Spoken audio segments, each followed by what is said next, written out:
नमस्कार दोस्तों, एक बार फिर से आप सभी का बहुत स्वागत है जीना इसी का नाम में। पिछली बार जब हमने आपसे पूछा था कि क्या आप अपने जीवन को लेकर पूर्णतः सचेत हैं, अवेयर हैं और आलस्य से कितने दूर हैं, जो आप सोचते हैं क्या वही आपको मिल रहा है, तमाम सवालों के जवाब हमने एकाएक डॉक्टर साहब से पूछे थे। सवालों की भरमार लग गई थी और डॉक्टर साहब के सुलझे हुए जवाब आपको पसंद आए होंगे। तो आज के एपिसोड में हम उसी पुरानी चर्चा को कंटिन्यू करेंगे। एक बार फिर से बहुत स्वागत है डॉक्टर राजेश शर्मा जी का जीना इसी का नाम में। पिछली बार का शो वाकई में दर्शकों के जो प्रतिक्रियाएं आई हैं वो मेरे लिए भी अनबिलीवेबल रही और मैंने शो के शुरुआत में सर कहा था कि ये शो अनबिलीवेबल होगा।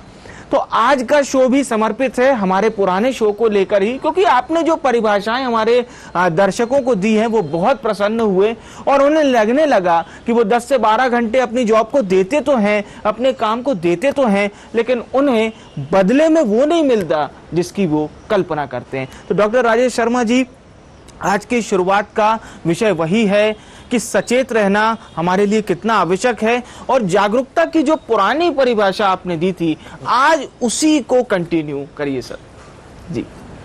IND24 के सभी चाहने वालों को, सभी दर्शकों को बहुत बहुत नमस्कार। विवेक, बात चल रही है जागरूकता की जी। तो सबसे पहले तो ये प्रश्न मैं पूछता हूँ फिर से। अच्छा, कभी कभी क्या है कि एंकर बदल जाते हैं जी, कि क्या हम वाकई जागरूक होना चाहते हैं? बहुत बिल्कुल सही। मतलब क्या मैं सच में अपने जीवन में जी कुछ परिवर्तन लाना चाहता हूँ या फिर मैं भी उसी धारा में बहता हूँ कि जब आबे संतोष धन सब धन धूरी समान, तो जैसा चल रहा है वैसा अच्छा है, ये 99 के फेर में क्यों पड़ते हो, ठीक है, ईश्वर ने जितना दिया है उसके साथ में धीरज रखो। ये सारे मुहावरे जो हैं, सारे मुहावरे हमको उद्यम करने से, हमको जिद करने से, हमको जुनूनी बनाने से रोकते हैं। क्या बुरा है अगर अति महत्वाकांक्षा, क्या बुरा है अगर मैंने आसमान से भी ऊपर सपने चुने हैं। किसी ने कहा तो है ये कि कौन कहता है कि आसमां में सुराख नहीं हो सकता, एक पत्थर तो तबीयत से उछालो यारो। तो पत्थर लेके हम जीवन भर हाथ में ही खड़े रहते हैं, उसे उछालने का साहस होता क्यों नहीं हम में?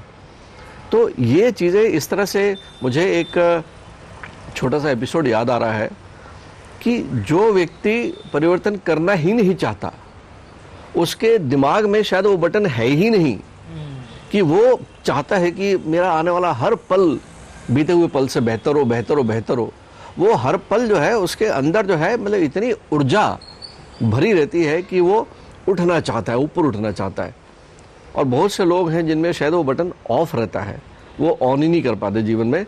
मैं एक छोटा सा एपिसोड में शेयर करता हूँ विवेक आपके साथ में जी। हेनरी फोर्ड का नाम हम सब ने सुना होगा। हेनरी फोर्ड अमेरिका के एक बहुत ही धनवान व्यक्ति जो फोर्ड कंपनी के मालिक थे, वो किसी दूसरे शहर में किसी पारिवारिक फंक्शन में जाते हैं। कोई अवसर होगा शादी ब्याह का, तो होटल, जिस होटल में उनको रुकाया जाता है उसका कमरा सबसे ऊपर है। अब वो उस अवसर में जहाँ जाना है उनको, वो अचानक उनको ध्यान आता है कि उन्होंने कुछ फ्लोरल, कुछ बुके तो लिया नहीं। तो अचानक देखते हैं क्या करूँ, तो खिड़की से नीचे देखते हैं तो सामने जो चलती सड़क के उस तरफ किनारे जो लोग बैठे रहते हैं वहाँ देखते हैं कि अरे वाह, कोई फूल वाला बैठा हुआ है। तो उनको एकदम से लगता है कि देखो, where there is a will there is a way. मैंने सोचा और वो फूल वाला है, तो वो नीचे उतरते हैं, उसके पास जाते हैं। उस फूल वाले का जो पोस्चर देखते हैं, अब ये तो उद्यमी है, ये बहुत बड़े बिजनेसमैन है। अब उसका फूल वाले का जो पोस्चर होता है, जिस तरीके से बैठा है, उन्हें लगता है कि बहुत ही उकसाया हुआ सा बंदा है, मतलब बहुत ही उकताया हुआ सा है। वो आराम से बैठा है, उसे कोई बहुत इच्छा नहीं है जैसे वो अपने इस छोटे से व्यापार को आगे बढ़ाना चाहता हो। तो उससे क्या पूछते हैं, भाई ये कितने का है? तो बोलता है साहब एक्स अमाउंट का है, वो ले लेते हैं। इनके मन में प्रश्न आता है, बोलते हैं बोले यार तुम चाहते नहीं हो कि तुम्हारा व्यापार और बढ़े, कितने के फूल बेच लेते हो? बोले साहब मैं 100 रुपए के मैं फूल बेच लेता हूँ। बोले तुम्हारे मन में आता नहीं कि ये मैं थोड़ा सा मेरा और फूल, बोले मुझे क्या करना होगा उसके लिए? बोले यार तुम जो है आप बेहतर तरीके से बोल सकते हो कि भी फूल ले लो, फूल ले लो, फूल ले लो, कुछ आवाज़ तो लगाओ, कुछ आसपास के लोगों को आप आकर्षित तो करो अपने बिजनेस के लिए। बोले उससे क्या होगा? बोले अरे आपका बिक्री बढ़ जाएगी, 100 की जगह 150 रुपये के। बोले उससे क्या होगा? बोले अरे 150 करते करते तुम्हारा महीने की ज़्यादा आमदनी हो जाएगी। बोले उसके बाद क्या होगा? बोले उसके बाद ये होगा कि तुम्हारे पास पैसे आ जाएंगे, तो तुम अभी इस रोड पे लगा रहे हो तो तुम एक छोटे से किसी ठेले पे, बोले आगे बोलो ठेले पे क्या होगा? बोले अरे ठेले पे आपके फूल ज़्यादा बिकने लगेंगे, तुम यहाँ से वहाँ जाके, बोले उससे क्या होगा? बोले उसके पास ज़्यादा पैसे आने से तुम किसी मॉल पे अपनी छोटी सी फ्लोरल शॉप खोल सकते हो। बोले अरे उससे क्या होगा फिर? बोले उसके बाद ज़्यादा पैसे कमाने लगोगे, आपका बेहतर घर हो जाएगा। बोले उससे क्या होगा? बोले उससे क्या होगा? बोले उसके बाद आराम की ज़िंदगी बिता पाओगे। बोले अभी क्या कर रहा हूँ मैं? तो फोर्ड जो बिल्कुल है बिल्कुल वो निरुत्तर हो गया। बोले कि इससे जी। कुछ नहीं हो सकता। कहने का अर्थ ये है कि मेरा अंतर आत्मा यदि सोया हुआ है, मेरे अंदर जो है मनुष्य होने का भाव ही नहीं है, जी। मैं जिस हाल में हूँ उस हाल में खुश हूँ, हाँ। तो ऐसे व्यक्ति का कुछ हो नहीं सकता। वो जीवन भर जो है पट्टियों पे ही रहेगा, वाह, वाह, वो वाह, जीवन भर वाह। सड़क के किनारे ही बैठा रहेगा। तो ऐसे लोगों को मैं नमस्कार और करता हूँ। मुझे डॉक्टर साहब इस कहानी से एक बात याद आ गई कि जो सो रहा है उसे तो उठाया जा सकता है, लेकिन जो सोने का नाटक कर रहा है उसे कोई नहीं उठा सकता। तो यही बात डॉक्टर साहब ने कही है कि जो सचेत नहीं रहना चाहता, जो उसी अवस्था को ही जिसने प्राप्त कर लिया है, उसे नहीं बदल सकता। डॉक्टर साहब आज एक और कठिन सवाल, और मैं हमेशा कठिन सवालों की भरमार लाता हूं, बिल्कुल टोकरी भर के लाता हूं। वो कौन सी चीज है जिसने एक साधारण से धनुर्धर को दुनिया का सबसे श्रेष्ठ धनुर्धर बना दिया, अर्जुन बना दिया? वो कौन सी चीज है जिसने रजनीश को ओशो बना दिया? वो कौन सी चीज है जिसने नरेंद्र को विवेकानंद बना दिया? बहुत ही सुंदर प्रश्न है विवेक आपका, कि वो कौन सी चीज़ है, अर्थात वो कौन सा गुण है। हर व्यक्ति में वो गुण विराजमान होता है। मैं बताता हूँ आपको, ईश्वर ने जो है हम सबको एक जैसा बनाया है। ईश्वर के सारे बेटे जो है, ईश्वर की सारी संतानें हैं हम जो है, हम सबको ईश्वर ने सब कुछ दे के भेजा है नीचे। लेकिन इसके साथ ही उसने एक जो इंसान में उनके विचारों का जो एक गुण है, उसके मन में एक जिज्ञासा है, उसको उसने जो है थोड़ा ढक के रखा हुआ है बेसिकली। वो व्यक्ति जो इस जिज्ञासा को, अपने इस गुण को वो एक्टिव कर लेता है बेसिकली, तो वो धीरे धीरे विवेकानंद बन जाता है नरेंद्र से, वो ओशो बन जाता है रजनीश से। ठीक है, इस तरह से तरक्की होती है। सवाल केवल और केवल आ जाता है कि एकाग्रता का, अर्थात एकाग्रता है क्या? एकाग्रता मतलब अपने विचारों को एक बिंदु पे केंद्रित करना, इसे एकाग्रता कहते हैं। और ये सच में आप इसको भी एक बार जाके अंतरात्मा में झांकने की कोशिश करिए तो देखेंगे कि हमारे विचारों के घोड़े बेलगाम सुबह सो के उठने से लेके रात के नींद आने तक नींद भी नहीं आ पाती, इसके कारण में जो है वो इधर उधर भागते ही रहते हैं बेलगाम। और आपको यहाँ से वहाँ, वहाँ से यहाँ फुटबॉल बना के रखते हैं आपके जीवन को। जैसे घड़ी का पेंडुलम होता है, पास्ट से फ्यूचर, फ्यूचर से पास्ट, आपको पता नहीं होता है कि आप बस एक बहते चले जाते हैं। जैसे एक वो चरवाहा देखा होगा आपने, जो है एक सीटी मारता है और हज़ारों भेड़ें जो है वो चलते जाती हैं, केवल एक दूसरे को देख के। एक अंधी दौड़ में सब ठहरिए, यहाँ पे ठहर के आपके मन की झील का जो ऊपर का जो पानी है उसे शांत करना होगा। उसमें टर्बुलेंस नहीं चाहिए। जितना शांत होगा तभी आप उसके भीतर झांक सकते हैं जहाँ पे खजाना छिपा हुआ है हम सब के लिए। क्या होता है, मुझे लगता है कि इस संसार में जीवन जो है वो संघर्ष में तो होता ही है। शायद हम उस संघर्ष में इतने ज़्यादा फंस जाते हैं तो हमें लगता है कि हमारा अस्तित्व इसके बिना चलेगा नहीं। हम चंद अपने जीवन को आगे ठेलने के लिए अपना पूरा का पूरा क्षमता, अपनी ताकत लगा देते हैं केवल एक जीवन यापन करने के लिए। अगर मनुष्य का जीवन देखते हैं तो 25-26 साल का एक युवा जो है वो पढ़ने के बाद में उसके मन में केवल एक ही तो लक्ष्य होता है कि जो है वो एक अच्छी नौकरी मिल जाए जी। हम अपने लक्ष्य को बदलते क्यों नहीं? क्या एक युवा ये नहीं सोच सकता कि वो पढ़ने के बाद में एक नौकरी मिल जाए, इससे बढ़ के नहीं सोच सकता कि मैं पढ़ लिख के जो है मैं कुछ इस तरह का काम करूं, मैं अपना कुछ इस तरह का व्यवसाय कर लूं, मैं स्टार्टअप ही सही, जिसमें मैं कम से कम 3 लोगों को जॉब दे तो सकूं। ये पक्का मैं कह सकता हूं। देखिए, जैसे मन के भाव होंगे ईश्वर वैसे ही वरदान देता है। रोंडा बैरन की किताब है एक, द सीक्रेट, ठीक है, मुझे बहुत अच्छी लगती है किताब वो, और उसको मैं सिरहाने ही रख के सोता हूँ। और वो किताब जो है वो रोंडा बैरन के विचार नहीं है, उसने सब तरह से, उसमें गीता है, उसमें रामायण है, उसमें सारी अच्छी किताबों का सार है उसमें, और जिसमें केवल और केवल ये कहती है कि इस वायुमंडल में, इस ब्रह्मांड में सारे के सारे आपके सेवक हैं, ईश्वर से लेके देव से लेके सारे के सारे मनुष्य इसके सेवक हैं। अरे आप सोचो तो सही एक बार, जहां चाह वहां रहा, आप चाहो तो सही। वो कहते हैं कि आप 3 शब्द रोंडा बैरन कहती है कि ask, believe and receive. Ask मतलब आप बोलो तो सही, ईश्वर से चाहिए क्या आपको, एक सच्चे मन से, एक उस विचार से, और उस विचार को कायम रखें। सवाल केवल और केवल ये होता है, जो मेरा व्यक्तिगत अनुभव है विवेक जी, कि हम विचार तो लेके आते हैं कि मुझे जो है फलानी कक्षा उत्तीर्ण करनी है, यूपीएससी में पास होना है, मुझे आईएएस होना है, मुझे आईटी में जाना है, मुझे फलाना करना है, मुझे ढिमकना करना है। ये क्षणिक एक विचार बुलबुले जैसे आता है, उसके बाद फूट जाता है। उसके बाद हम व्यस्त हो जाते हैं अपनी दुनिया भर की क्रियाओं में। जी। आप उस विचार को अपनी सांसों में एक सुगंध जैसे बसाए क्यों नहीं लेते? आप एक अंगूठी पहन ले, एक अलावा पहन ले, उसको अपना विचार क्यों नहीं मानते? आपको जो चाहिए उसके साथ जीते क्यों नहीं हो? उसके साथ उठना, बैठना, हंसना, रोना, खाना पीना, सांस लेना, दिल धड़कना, अगर उस विचार के साथ होने लगता है, यही तो हमको चाहिए। यही उस किताब में भी लिखा है कि आस्क, एक विचार फेंके ऊपर जो चाहिए आपको, उसके बाद विश्वास करें, बिलीव, विश्वास कि आपने जो चाहा है। जैसे आप कभी कॉफी हाउस आते हैं और आप अगर वेटर को बोल देते हैं भी एक डोसा लेके आना, उसके बाद आप उस विचार से हट जाते हैं ना। आपको विश्वास होता है कि वो जो बोला है आपने वो करेगा। आप बार बार उसको बुला के पूछते नहीं, भैया लाओ डोसा, नहीं। बिलीफ कि आपने जो कह दिया वो होगा। श्रद्धा और विश्वास के साथ में फिर उस पर अडिग रहिए और रिसीव, उसके बाद पाइए उसको। ये एक प्रकार से आपके विचारों का शुद्धिकरण है। आपके विचार जब एक लेजर के जैसे, सूर्य की किरणें जो हैं जब अवतल लेंस से निकल के, उस कन्वेक्स लेंस से निकल के एक न्यूज़पेपर पे पड़ती हैं तो जला देती हैं, अदरवाइज वो न्यूज़पेपर तो आसमान के नीचे पड़ा ही हुआ है। इसी तरह से अगर हम अपने विचारों को, उन विचारों में अपने जो चाहिए चाहो तो सही। यहाँ केवल और केवल जो मैंने बात बताई कि वो जो फूल बेचने वाला है वो चाहता ही नहीं है, वो उसी में रहना चाहता है क्योंकि उद्यम नहीं है उसमें।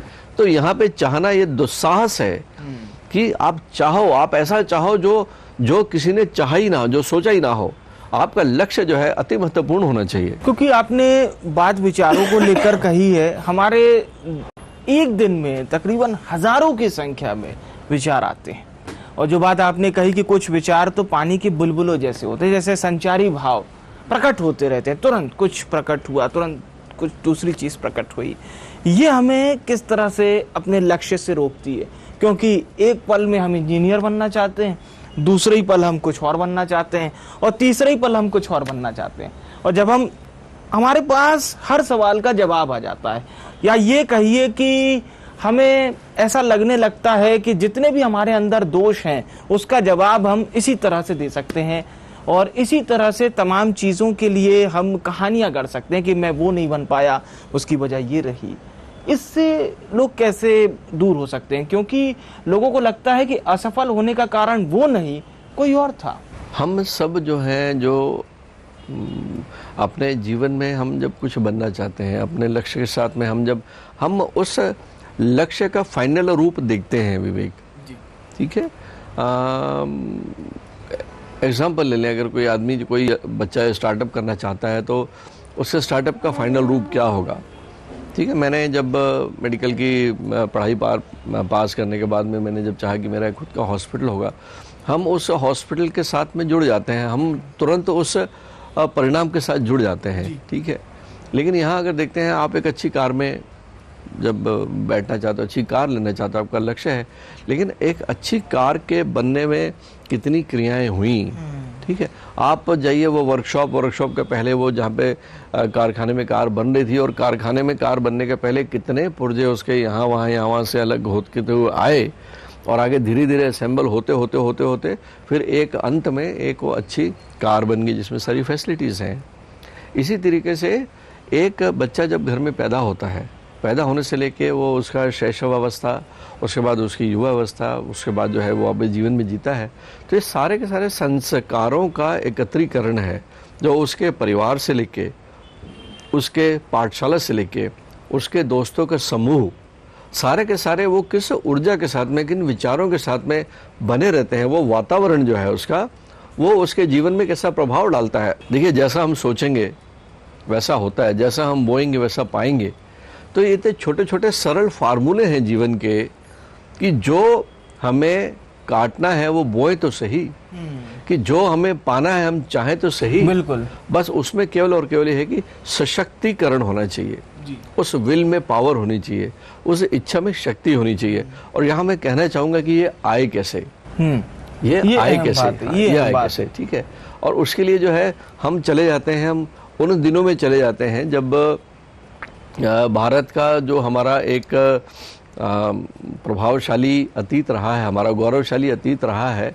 हम आज के स्कूलों को उन गुरुकुलों के साथ में अगर तुलना करते हैं, तो उस गुरुकुल पे जाके बंद आंखों से देखें कि जो गुरु और शिष्य एक जैसे माहौल में रहते थे। किसी भी बड़े घर का, राजा का बेटा या कोई रंगखोज का बेटा, एक जैसे गुरुकुल में रहते थे, और उस गुरुकुल में उनको कोई फिजिक्स, केमिस्ट्री, मैथ्स और पॉलिटिकल साइंस नहीं पढ़ाया जाता था। उनको जीवन मूल्यों पर आधारित उनको जो शिक्षा उस तरह की होती थी। उनका जीवन जो है, सुबह ब्रह्म मुहूर्त में उठना सबके लिए अनिवार्य होता था।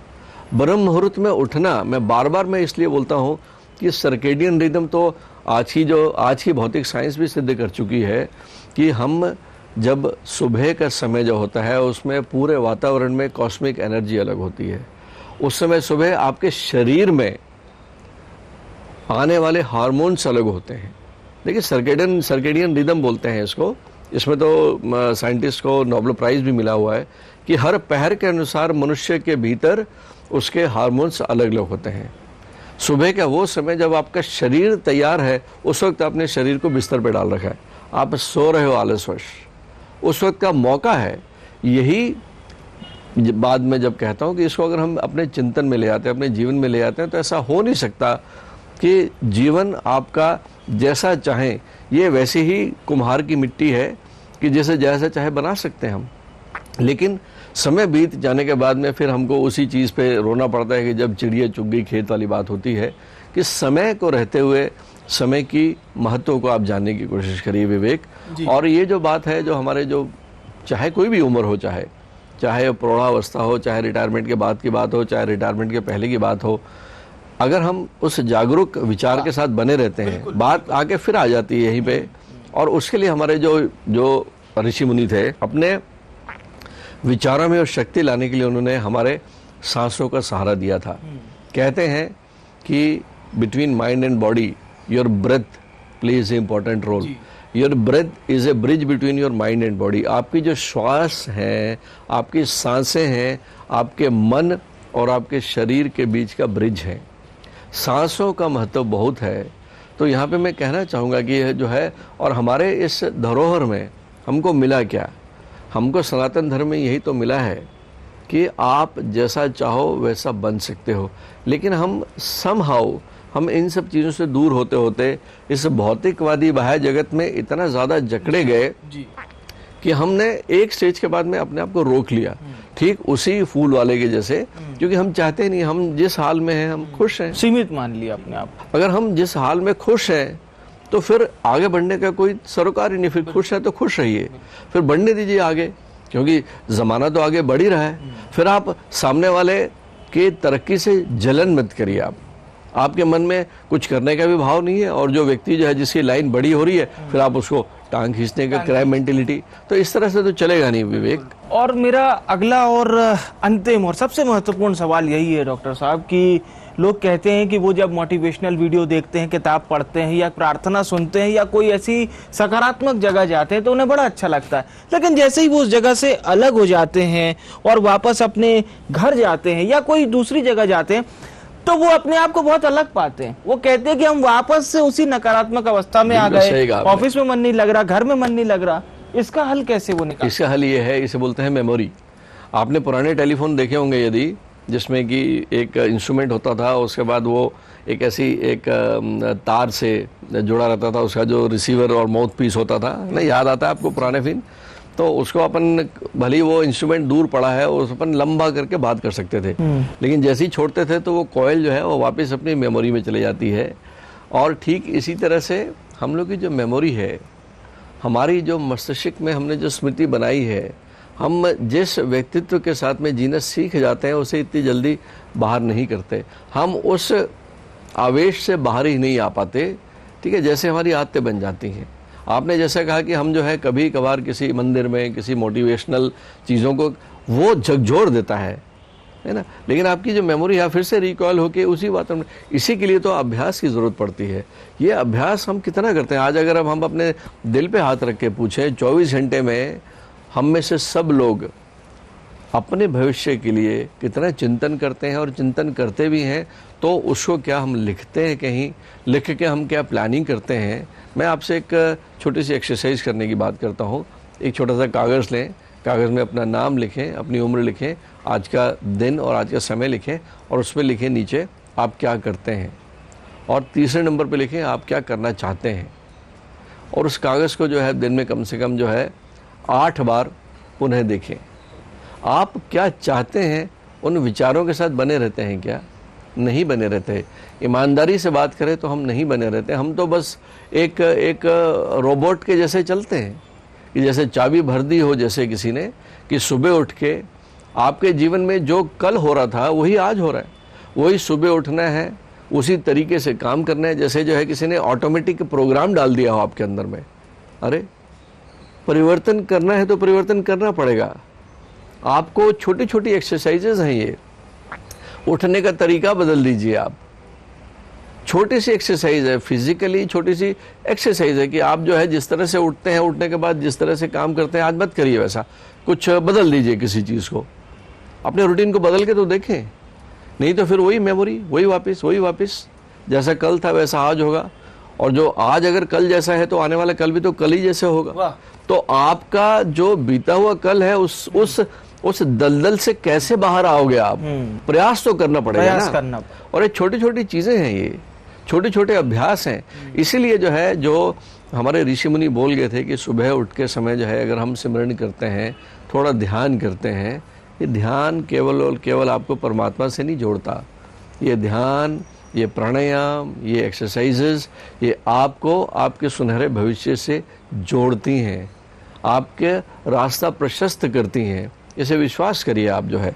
लेकिन हम ऐसी क्या चीज़ है जो हमें करने नहीं देती, इस पे विचार करिए कभी कि क्यों नहीं करते हम। मैं अगर पूछता हूँ, कई बार पूछता हूँ, मैं कभी बच्चों के बीच में बैठता हूँ या मेरे पेशेंट के साथ ही बोलता हूँ कि कुछ आधा एक घंटा आप अपने साथ व्यतीत करते हैं?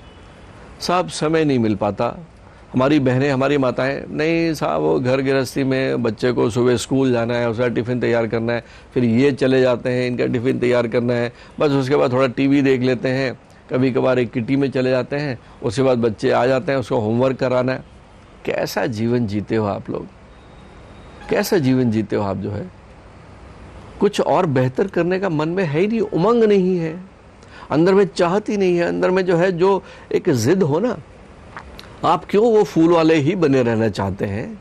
आप परिवर्तन करें, क्योंकि ये सच है, आप में अगर परिवर्तन होता है तो आप अपने परिवार में एक नई ऊर्जा का संचार करते हो। आप एक मस्तिष्क जो पूरा ऊर्जा से भरा हुआ है। देखिए एक छोटा सा उदाहरण बताता हूँ, ठीक है?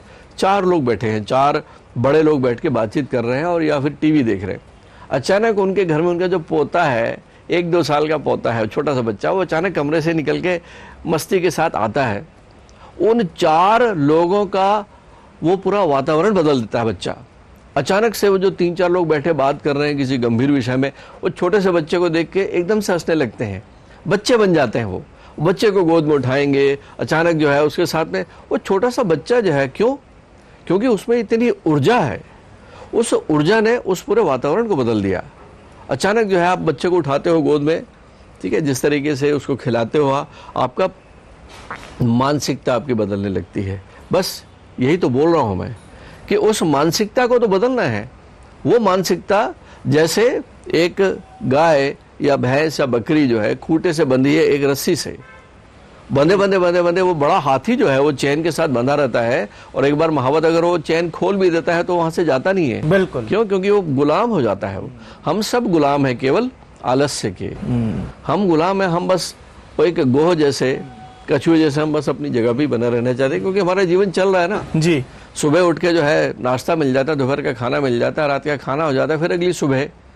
तो इस जीवन में बिल्कुल, और मनुष्य योनि के अलावा जो बाकी जीवन है, उन जीवन में कोई अंतर नहीं है। कोई अंतर नहीं है। तो ये अंतर करना आपके हाथ में है विवेक।